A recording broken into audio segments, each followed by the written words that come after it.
And many of these lessons, I got to tell you, I absolutely learned the hard way. And one of the toughest lessons is also one of the most important that I've attained along the way.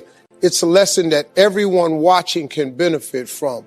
Chapter 13, never be afraid to reinvent yourself. My career, my entire career is a study in reinvention. You know, I started out as a comedian. That was it. I never planned on hosting a radio show, hosting a game show, or hosting a daytime talk show. I never did. Writing books, none of it. Making movies, none of it. Reinvention happens when you diversify your gift. There lies your greatest secret for success. You've got to discover your gift. And when you discover it, you got to soak it. You got to wring it out, man. You got to diversify it. Most of us only have one talent. But do you know that that's all you need? Mine happens to be to take information and immediately transfer it into other kinds of platforms. Now, when I was younger, I actually thought that I could only do that with comedy. But as I've gotten older, I discovered through diversification that it was a little bit more than that, that I could also take information, immediately transfer it into inspiration. I could turn it into motivation. I can offer it as guidance. So now, sitting on a talk show, I actually have something to talk about. All the failed marriages. I got something to talk about. The being homeless. I got something to talk about. Being dead broke. I got something to talk about. Having bad credit. Tax problems. I got something to talk about. Whatever hole you've been in, I done just about drug myself through it. But I came out of all of it because I was not afraid to diversify my gift. Even the book, Act Like a Lady, Think Like a Man, it was all about me diversifying the gift. Okay, I had taken 2 failed marriages, and I had taken the love for my daughters, and I combined those things. I taught my daughters what I knew about men. Now, little did I discover that I had a little over 4 million daughters in this country, cousins and nieces and stuff like that, who needed that same information. And that was a huge part for me, to take that information and turn it into a book, that turned it into a mega star movie, and it produced a lot of things for me, but it also helped a lot of people. One of the other tricks for reinventing yourself is not letting your background become a limitation. If you take that background that you're from and never let it define you, but allow it to redefine you, all that stuff works for the good. Do you understand that you needed everything that's happened to you to happen to you in the exact order that it's happened in order for you to be the person that you are today? All that failing and getting over, you needed all of that. So it's good to be steeped in the traditions of your gift, but don't get stuck in them. Look, if your gift is baking, don't assume that there's only one way to do it. If you bake, bake. Like, you can't just bake for people you know, bake for people you don't know. You're a musician. Let yourself explore other types of music. And so, as you look at your goals and dreams, every day we must convince ourselves, we must sell ourselves on that it's possible. Every seminar, every workshop, every book that I've ever read, every speaker that I've ever heard, it interrupted what I was believing about myself. Everything that you do, everything matters. As you go through each day, I know now, as I look back at age 63, looking at my life, everything matters. T. Harv is right. How you do anything is how you do everything. And I realized that the choices I was making was based upon how I saw myself. Let us say together, it's necessary. Write that down. It's necessary as you look at your goals and your dreams, it's necessary that you have a strategy and a game plan to change the story that you believe about yourself. And that's an ongoing process. I discovered, and many people have, that what we do, what we accomplish, what we produce is a result of the story we believe about ourselves. My favorite book says, "Be ye not conformed to this world, be ye transformed by the renewing of your mind." And so as I began to work on myself, I realized that I'm getting out of one story and stepping into another story. As I become aware of some things, there's still some things I'm not aware of. So I'm still growing, I'm still developing. I'm like the lady who said, "Lord, I ain't what I want to be, ain't what I'm going to be, but thank God I sure ain't what I was."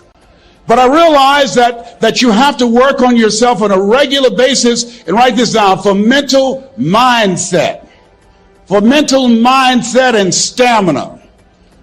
Because things are going to happen to you. I believe that the reason that most people go to their graves with their talents and abilities and skills in them is because of the fact, number one, many are like me. They didn't know that they didn't know and thought they knew. I thought I knew myself, and I really didn't know myself as well as I thought. I've discovered that sometimes people can take you to a place within yourself that you can't go by yourself. The other reason is I was afraid. I never worked for a major corporation. I wanted to speak for corporations. I was afraid I would be exposed because I don't have a college education. I felt inferior because of the fact that I don't have a college education. I allowed that level of fear of failure to stop me. And because I never had any experience in it, I assumed that I could not do it. I was paralyzing myself by believing and assuming the limited part of myself as opposed to believing that I had something special. You have something special. There's something you want to do. Because you don't know how to do it doesn't mean that you can't learn. I like something that I heard. You don't have to be great to get started, but you have to get started to be great. Repeat after me, please. Leap and grow your wings on the way down. See, the people that will live their dreams, the 2% that will do that, these are, and write this down, become a risk taker. They're risk takers. They don't mind failing. They don't mind making mistakes. They're willing to take life on, take life in the collar. This, God said, if you're not willing to risk, you cannot grow. And if you cannot grow, you cannot become your best. And if you cannot become your best, you can't be happy. And if you can't be happy, then what else is there?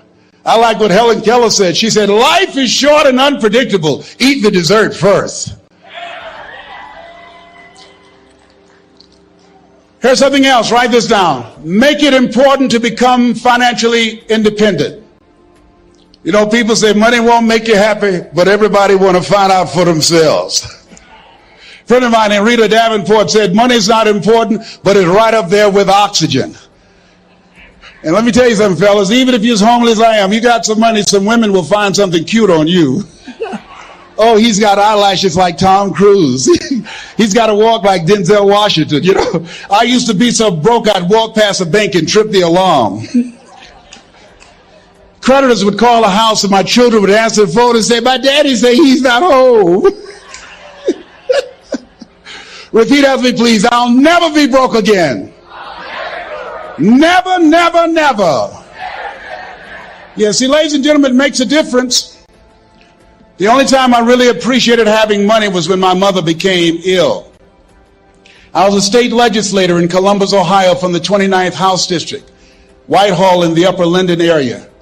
And my brother called me and said, Leslie, yes, Mama's been sick and we're going to put her in a nursing home. I said, wait a minute, Wesley, we can't do that. Get Margaret Ann on the phone. She's on the phone. Get Linda and Leonard. They're all here. What, Leslie? Listen to me. Mama used to work in a nursing home. She said she never wanted to go into one. I promised her when I was 10 that I would take care of her. We would do whatever was necessary to take care of her. He said, we knew you would feel like that. And this is why we did such a thorough job interviewing the various nursing homes. And we have found the one that's ideal. And Mama would love them. I said, hold it, just a minute. She didn't clean their behinds. She took care of us. See, I had a problem. I couldn't understand how one woman, third grade education, 46, domestic work on Miami Beach, can raise 7 children who couldn't take care of themselves, but 7 children couldn't take care of one woman. I had a problem with that. I had a problem with that.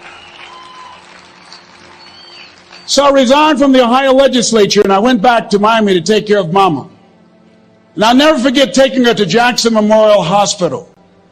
And when we went in, the receptionist said, as she looked at my mother, looked at me, she didn't say, how you doing? Are you uncomfortable? Are you in any pain? My mother at that time, she was in her 70s. The lady just said, what kind of insurance do you have? And I stepped forward and I said, she has Les Brown Unlimited. Give my mother what she needs. I can write a check for it.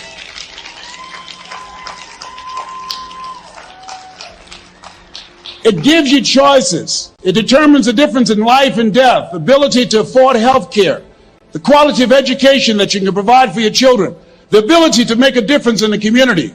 I'm doing training with young people in an area of Chicago called Englewood, where more young men have been killed in Englewood than in the Iraqi war, teaching them how to develop their minds, how to develop their communication skills, how to dress like a prospect rather than a suspect, how to stay away from negative people and develop the skills to make it in a global economy. Money makes it possible for me not to have to depend upon some government agency to make that happen. So as you look at yourselves, make it important that you find some way to use your talents and gifts to generate the income that allow you to control your destiny. I read something that said, either you control your destiny or someone else will. Here's the other thing. Repeat out to me, please. Take care of myself. Yes, so you got to take care of yourself. I'm 63. I can do 140 push-ups nonstop after warming up. I couldn't do that when I was 20 years old. And the reason that I do that, the exercise reduces the possibility of cancer reoccurring by 32% or spreading by 30%. It helps to reverse the aging process and keeps you younger, keeps your mind sharper, and allow me to take care of my temple so I can continue to do my work, so that you can continue to do the good work that you were sent here to do. So you got to make it important to take care of yourself. Put that at the top of the list, because you can't do well and can't do good work if you don't feel good. We don't want to be like the man who said, if I'd known I'd live this long, I'd have taken better care of myself.